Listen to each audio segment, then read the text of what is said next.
Konnichiwa. Welcome to the December Behind the Headlines. Busy month as usual. A couple of unusual items this month. First, the government's promoting citizens and businesses both to use less energy this winter.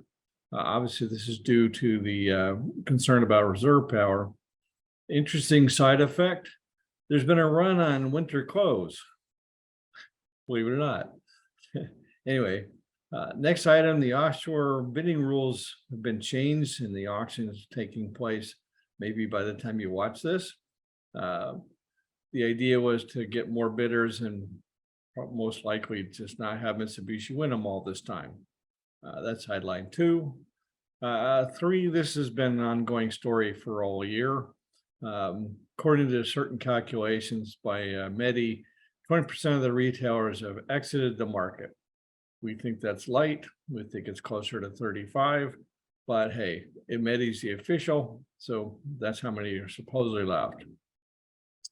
So the diet passed the power and gas bill subsidy.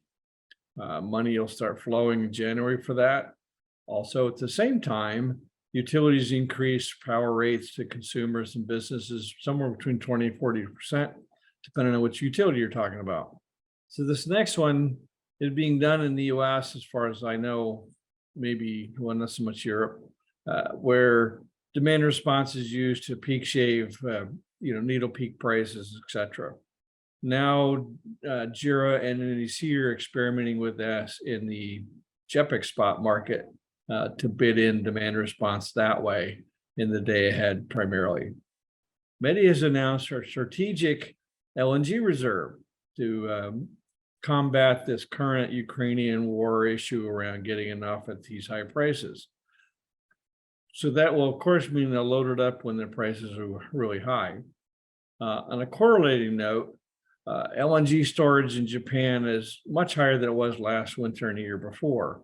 So maybe they're going to come out of the spring with a lot of excess. We'll see.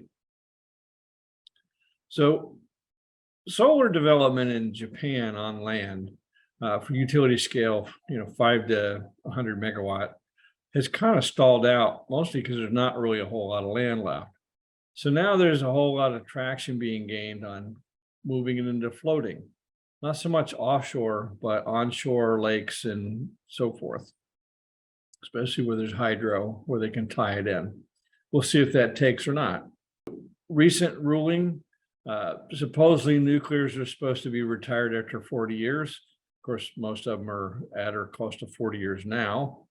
So Medi decided we'll give them another 20 years, see what happens.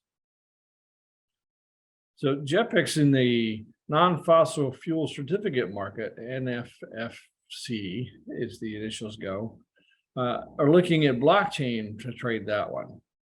I don't know about that. Blockchain has got its uses. I'm not sure about for this one, but hey, who knows?